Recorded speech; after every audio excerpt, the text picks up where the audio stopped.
Hi, Paul Sackis, Good News Planet here with Ted Santos. Is that right? Yes, I am. TedSantos. In the flesh. And you've been Ted Santos for a day or two, and but you look very young. Thank you. How you feeling today? I'm really well. All right, good. So Ted and I met at a motivational speakers event Yes. in New York a couple weeks ago. Who was speaking there?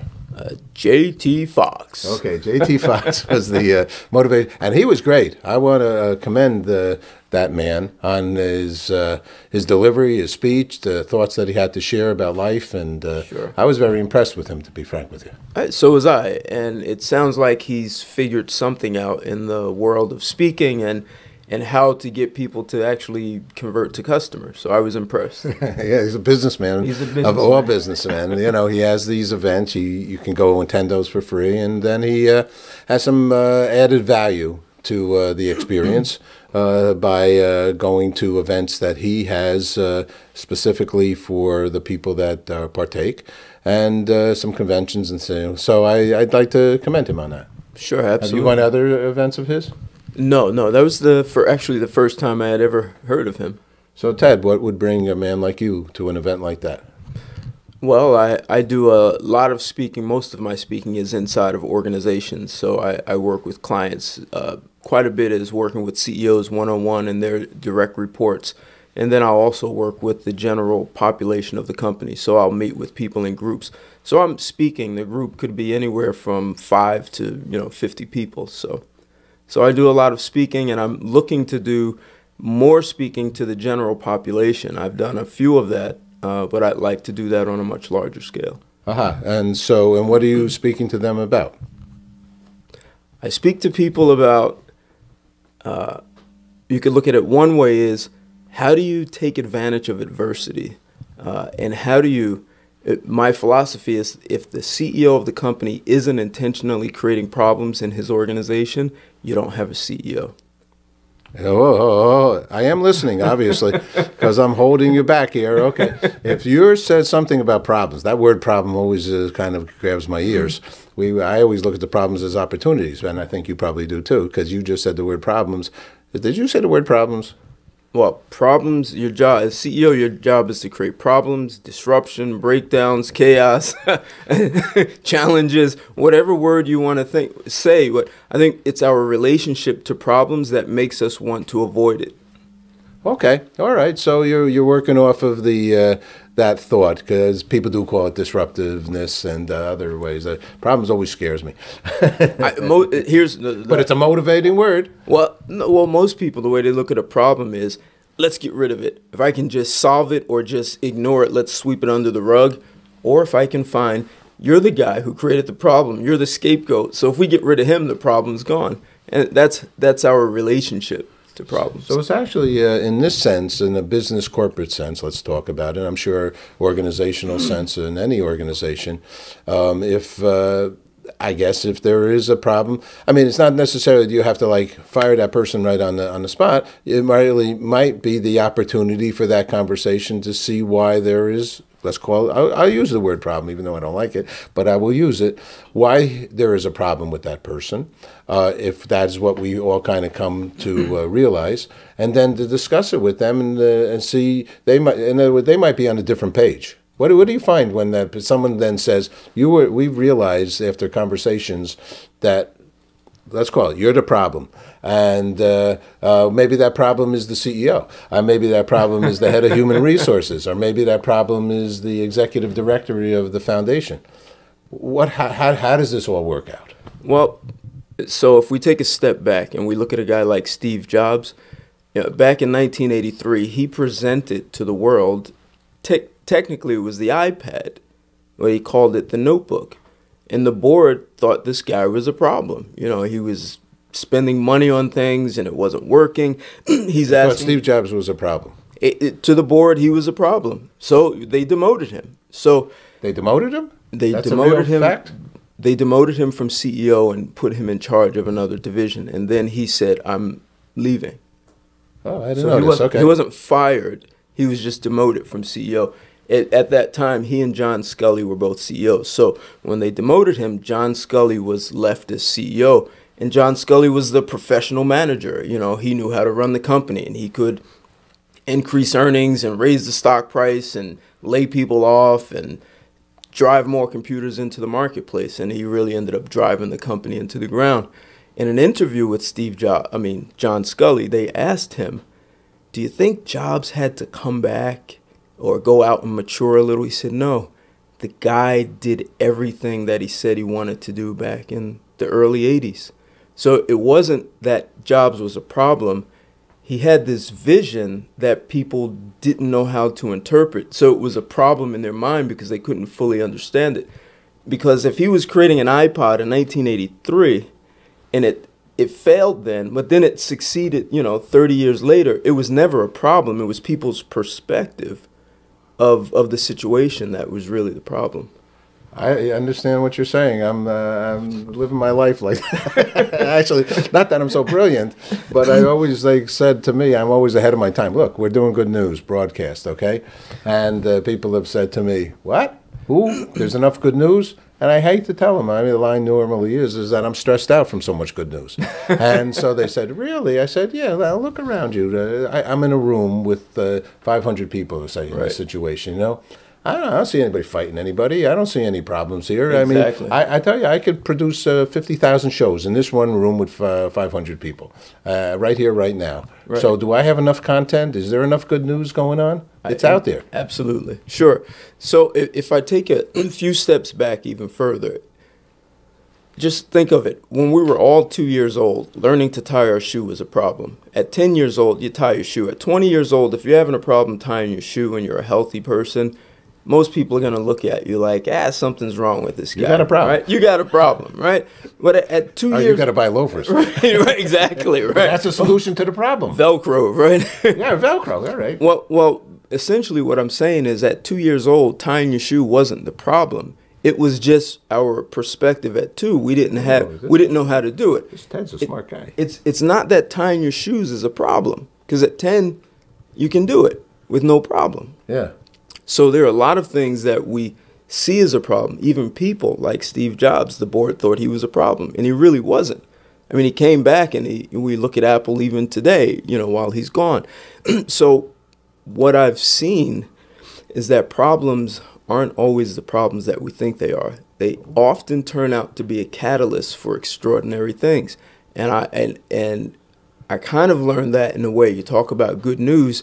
I'll talk to you about some things that definitely would sound unfortunate, adversity, except what it did was give me a completely new perspective on life and how to view problems, not necessarily transform them into opportunities, because the opportunity was there. It was just, you didn't see it. Right? That's a good way to say it. It was hidden. So, when I was 6 years old, but actually when I was 6 years old, my mother went to a New Year's Eve party at her mother's house, and it's over, I don't know what time, maybe 5 in the morning, and she drops her brother and his wife off, and she has myself and she has 3 children in the front seat. She normally doesn't put us in the front, but she let her brother and his wife sit in the back. She drops them off, drives home. 100 yards from home, I wake up and the car is wrapped around a tree. Hey. Yeah. Sorry to hear. Yeah. So I look at my brother, he would have been 4, and my sister, who was about almost 2. And, we've got blood. And I look over at my mother, and she's gone. So I'm just tall enough to look over the dashboard, and I watch my mother run home. She runs home, and within no time, my father and his cousin come out, take the children, and take us to the hospital, and we get all stitched up. So what, right? I learned that my mother had 2 severely broken legs. So I know I saw her. She didn't limp. She didn't crawl. There was nothing wrong with the way she ran, and she ran with broken legs. So now at 6 years old, I'm thinking, human beings must have something really special in them, and we just don't know how to get to it. And I'd read all these articles about women lifting the car off their children, and people going into burning houses, jumping in water with ice to save people. And I'm like, human beings have it. How do you get to it? So I'm fascinated with human beings. So at 9 years old, I'm literally researching human behavior. At 11, I start working out because I'm going to build a body that can do something extraordinary. And I go to high school, and every sport I break records because I'm training and competing to run with broken legs. So look at me, I'm 5'6", I weigh 143, I'm dunking basketballs. I'm the starting defensive nose guard on the football team, and I was really good. But it was the mentality of running with broken legs. So that's in it. You could say that was some adversity that had huge fortune because it changed my view of the world. Wow, that's powerful stuff. Yeah. Well, the story doesn't end there. So at 21, I receive a phone call, and they tell me both my parents are dead. Now I'm the oldest. There are 4 children. I'm 21. My brother is 19, and my sisters are 12 and 16. I have to take my 19-year-old brother off to college. He had a football scholarship. And there's so much to get done. Like, your parents are gone. There's no gray area. And my life is now changed.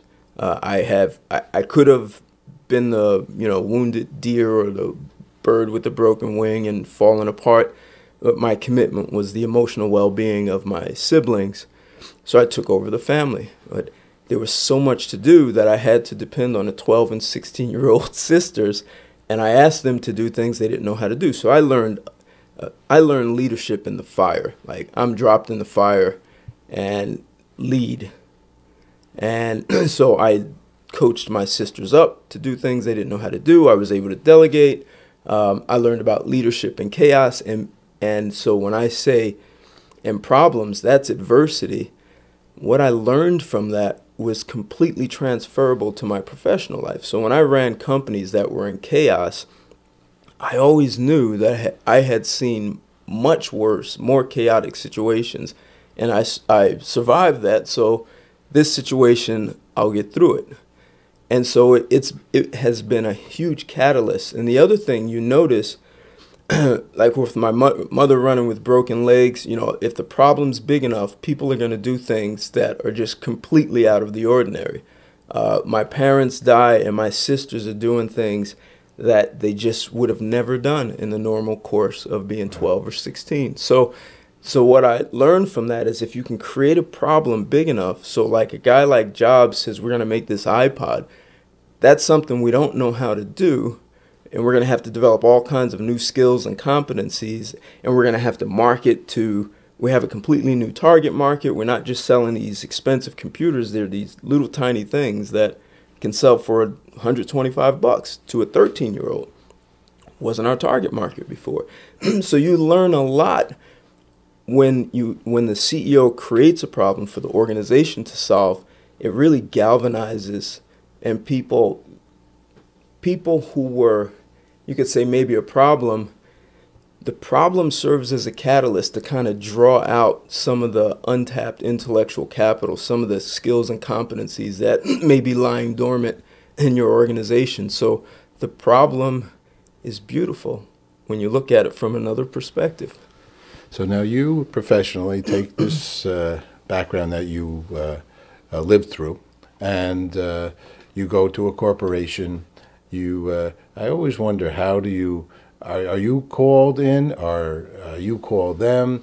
How does that work? I mean, companies do you ever get called by the board who says, this business is sliding?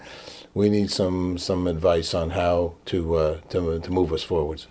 Sure, I've been people that I know who are attorneys will say, I have a client, they're having problems, they're in deep doo-doo, right? So can you help them?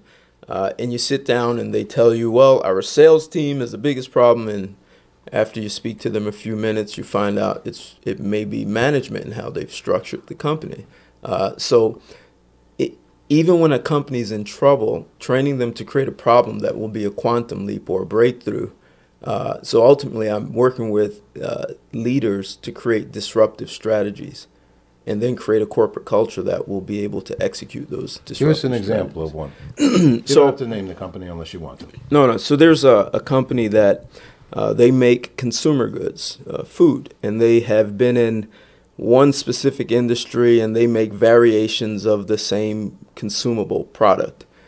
And I worked with, there were two CEOs, so the company's been around for a while, and they're third generation. And I worked with one CEO who never sold anything. His brother's the other CEO who is a superstar.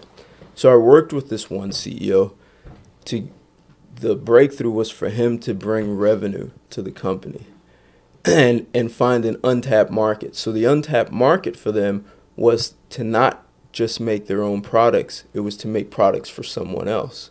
Oh. So they have all the equipment to do it. They may have to buy other things, but so they take someone who's a small company, scale them up, and now the company is able to drive marketing. But my client now says, well, we have back office, we have marketing, we have sales, we have all these, we have equipment, we have labor, we have plant. So this gentleman who never sold anything has now brought in the largest client in the company's history. So what do you think it was with this CEO, the non-productive revenue generator? I'm sure he had other assets, or he would, maybe he was the management guy over the teams and the inspiration, and the other guy was a good talker. A salesperson is a certain art. Everything has a certain characteristic. Somebody feels comfortable, selling, and somebody might not feel comfortable. But maybe you found that happy medium for the new CEO, let's call him, that it wasn't really a hard sale, or it was like a soft sale in the same industry that he could just kind of like talk about, that he knows very, very well. What was it in that CEO's that made him now feel comfortable to bring in revenue?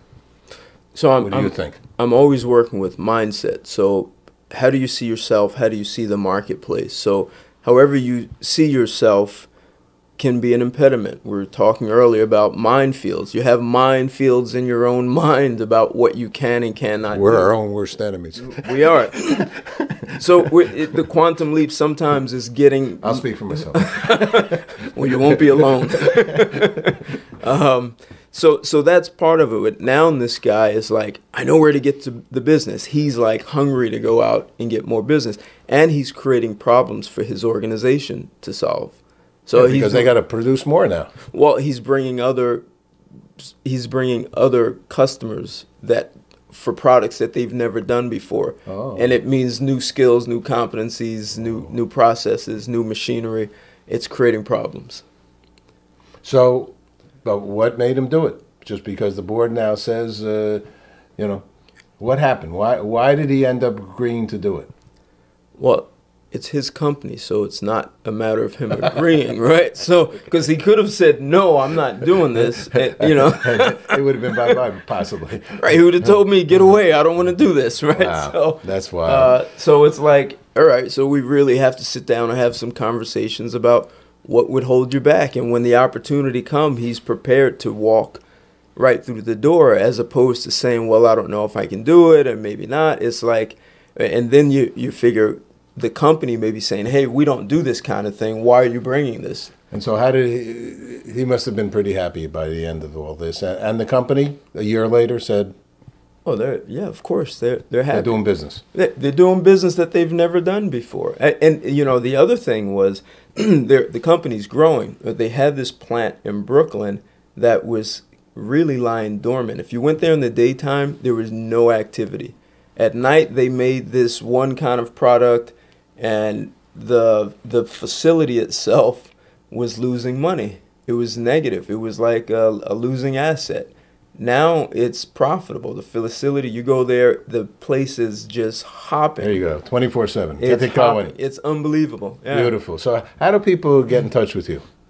So they can call me at 888-471-3660. I have an email address that's TedSantos@turnaroundip.com.